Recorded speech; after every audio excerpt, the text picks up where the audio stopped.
Abraham Traore. I am one of the slaves that was taken to America. We have witnessed the murder of Malcolm X. We have witnessed the murder of Martin Luther King. We have witnessed the exile of Marcus Garvey. We have witnessed the murder of Fred Hampton. We have witnessed the murder of Huey P. Newton. And now the conditions in America is an almost post-apocalyptic condition of when everybody who has ever stood up has been murdered. And now the same government has now put the same order on Ibrahim Traore. When General Langley got on TV and said Ibrahim Traore is a danger to the people of Burkina Faso and we need to go over there and save the people of Burkina Faso from Ibrahim Traore. That is a kill order. That is the same message that they put out on Miramar. Power to Africa. Long live Africa. Long live Africa. Power to Africa. And to the imperialists and the West, finally, we appreciate America so much. We appreciate Donald Trump for so much, for telling us the truth, that indeed we are worthless, that indeed we can't do it, that indeed, I quote him, and respectfully apologize to Africans that really understand who they are for me quoting this statement made by the delusional president of America, Donald Trump, that we are shitholes. Indeed, we want to clear our shithole. You know what? Back off. Let us clean our mess. Maybe it is somebody who did the mess, but we are ready to clear the mess. Allow us to clear the mess. Stay out. But we are telling them today they should go read the history. I know it is really ringing in their minds. There are a lot of videos saying it, that Africans are where we are now because they are not ready to allow us get to where we need to get to. And they use the army. And I say, the greatest weapon of the West today is not the missiles and the bombs and the other things they use. The greatest weapon is misinformation. African youth, wise up. Let them know that eyes are watching, ears are listening, brains are processing, and we are beginning to see who we are, and we will get there. And when the time comes, the color will speak for itself. For the army of America, we will see what it will be left with when the black Africans in there, the black Americans that call themselves, will start getting out of the army and start fighting for their skin, and start fighting for their last generation.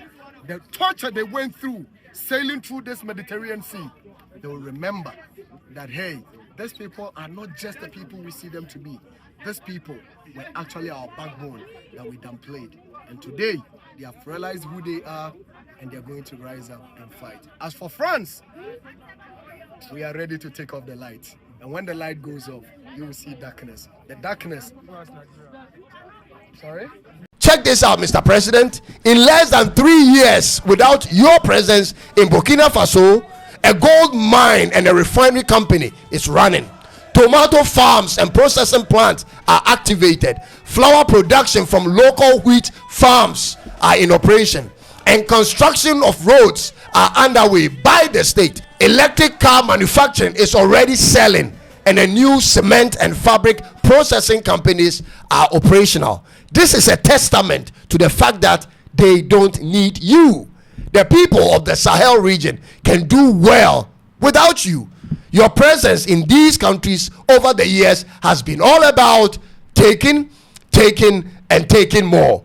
No roads, no factories, no healthcare infrastructure. All you do is take all you want to replenish France. Without them, France is nothing. So I say to all of you in this room and all who are watching by television, we need to pray for our brother and his family and warn America, leave that brother alone. We're gonna say what we say, Africans, a luta continua. A luta continua. The struggle continues. The struggle started, and which started by Kwame Nkrumah. the struggle which started by Muammar Gaddafi, the struggle which started by Lumumba of Congo, they were cut short. And what you are experiencing in African today's streets, these are not just demonstrations, but these are the young African revolutionary minds. The Africans youth has waken up and they are putting across their demands. They are putting across their demands because they have gone through the history. They have passed through the history of Africa. And that's why you are seeing what you are seeing in African streets today. What happened those ancient years, those ancient days, Africans have said that they are not going to let this happen again. They are not going to allow this happen no more. We are here. We are here. We appreciate the Western, and we acknowledge all the contribution they have did towards Africa. We appreciate all the help they bring to Africa. It is okay. They did whatever they did. We accept and we appreciate that. But at the other side, we are saying that that was not a help. That was instead it was a destruction of African continent. Because if this we could have seen this as help, then African continent could not be in a status how it is today. African continent could have in a status whereby the cities of Africa are so amazing, interesting, and everyone could be wanting to come to see Africa on how beautiful it is, on how beautiful it looks like. But yet today, the Africans are the ones who are going in foreign countries to be admired there, to look at the beautiful this country has been built.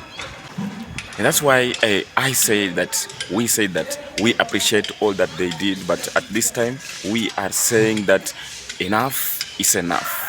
And all the struggle that was started by our revolutionary leaders who were cut short, those people from Congo, from Sudan, if these people, or if Westerns are demanding so high that they want to help Africans, why do they insist to go and help country like Burkina Faso? Why do they insist to go and help country like Niger? Why do they insist to go in the countries which the citizens are so okay with their leaders? Why they don't go to countries like Congo, countries like Sudan, South Sudan, and all those countries, Somalia, which has crisis, which has never get their peace. The citizens are the country are not the citizen has never been stable with the country has never been in a peaceful stability. Why don't they go and help those countries? We have seen many people, the black Africa, the black Americans, who are coming in Africa today, who are saying that they stand with Africa, who are saying that they just feel, and that instinct, the instinct is just sending them to go back to their original land, which is Africa. Our only prayer, we as Africans at this time, we are praying that may our African leaders open their eyes and start to see what is happening in Africa today. May our African, may the souls and spirits of our ancestors who are freedom fighters, who are revolutionaries, awaken and insert themselves in our African leaders so that they can see what is happening in Africa.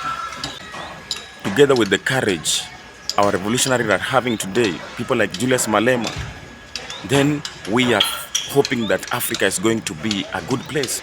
So let me ask you this question. If today the France and US are claiming that they are helping Africa and they are not ready to leave Africa, so if they are helping, why do they hesitate or resist to go back? They are the kindest, most sincere people I've ever been around, ever. Forget everything you've ever heard. After you go to Africa, you got to go to Ghana first, then you need to go to Botswana, because you need to see Botswana is the second richest diamond producer nation in the world. Them black people over there got something. And then you got to go to Johannesburg.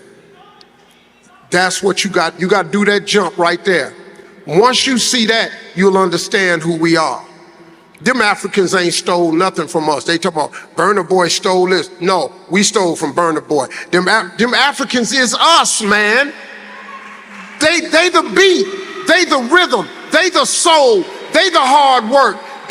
We get our courage from them. When you see them people, they look just like your family. They walk like us. They look like us. They got moves like us. It's just, you gotta see it.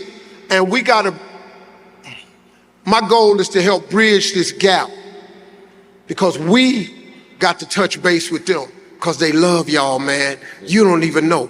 They think y'all to catch me out. They think y'all to lick. You know why? Because they know what you went through. They know where them slave ship picked you up at. They know they brought you to a land. They know what they did to you.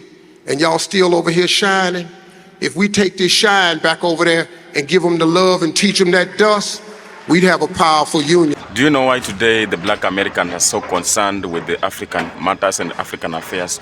These are the people who are sold there as slaves, you know, and that today they are feeling so guilty of seeing their brothers and sisters in Africa being so humiliated. They are so being intimidated. The whites are so interfering with the African matters, coming and looting and manipulating Africa. This is the reasons why the black Americans are so concerned today with the African matters. If you can, you know the guy by the name Louis Farrakhan. Louis Farrakhan is a black American. This is a nigger. He has been born in America, raised, and now he is a fully grown up minister. And this guy is being listened by millions of people. People believes in Louis Farrakhan, but this guy has never been in support of the white people. He is there every time crucifying the white people for whatever they did to Africans, and yet today they are still coming to Africa, take advantage in Africans. He has never been in support of anything that comes out in Americans. He is standing with Africa each and every time. He is following up everything that is arising in Africa. If you can remember the guy by Steve Harvey. Steve Harvey is an American, the black American. These people are not being humiliated in America, because you know these are the people who have made it. They have better life, they have money, they are very rich, but they are not yet comfortable in America. They are not comfortable. There is a clip I come across when Steve Harvey came to Africa, and he was explaining clearly that the moment he stepped his foot in Africa, he just felt something different. The instinct in his body just tell him that this is the place, this is your place, and he felt his skin color, and the people who he interacted with. He just felt like now this is the people he's supposed to match with. This is the people of his color and everything. They looked alike. No one would have come and say that this is a black American and this is an African. So these are the people who are standing still to Africans, and they are there to support Africa in anything that comes out. And by doing this, you know, we as Africans, we are getting more energy and strength every time, every day. And that's why we are seeing a leader like Ibrahim Traore has gained a lot of support in around the globe. Everyone is coming up to support Ibrahim Traore, because today, if we as Africans, we can let leaders like Ibrahim Traore, leaders like Julius Malema, leaders like the activists like PLO Lumumba to be taken away or to be destroyed or terminated, then we as Africans, we have no otherwise but to submit to the whites and accept recolonization, because these are the people who are still coming up to stand and speak fearlessly. These are the people who are able to come and face the whites and tell them that you can no longer come and manipulate Africa. You have no place in Africa. You cannot come and loot and take control of Africans as you have been doing all that time. You know, so we as Africans, just like you have seen, heard that these youths are saying that we as Africans, these are not just videos, but these are just wake up. And that's where we are demanding that this video, we will want to see it gaining a lot of large number of viewers of who are Africans, wherever they are around the globe. Our ancestors tried, but they were terminated. They were terminated. Today, ask anyone who you know that he is in Namibia, and ask him how the condition of Namibia is, and compare to the condition and the situation when Muammar Gaddafi was the leader. Go and ask them. Go and ask Congolese. So we as Africans, we are feeling so pain. We submit and we appreciate everything that whites and white in the Western did to our life, but they never did this to help Africa. But they were just creating opportunities to destroy Africa. They did that, and that's why you have seen even the time America sent their puppet. Michael Langley to come and destroy Ibrahim Traore. Everyone around the globe come and stand with Ibrahim Traore and say that they are not going to allow this to happen. If you take a look, take an example of today's situation in Congo, the leader of Congo, Mobutu Sese Seko, this is the leader who used as the puppet by the whites to come and kill Lumumba. That was a great revolutionary leader in Africa at that time. So we are not going to allow this as Africans. That's why we are doing this every day, every time, because we are doing this because we love Africa. We need the better Africa. Our ancestors and freedom fighters tried to do this just for the best of Africans. And yet, even if their dreams were cut short, their dreams were terminated. But we as Africans of today, today's generation, we are saying that this is the time we are going to achieve and complete and achieve their dreams.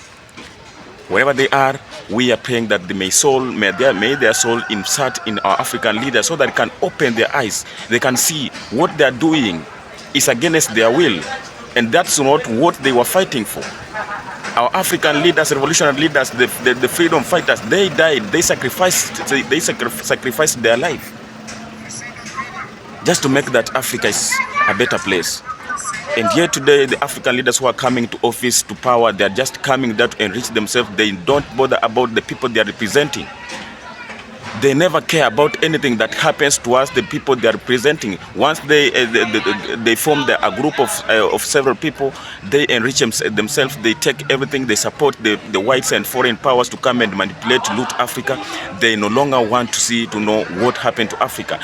Just take an example of Ibrahim Traore. This guy is not being praised for nothing. He's not being praised for nothing.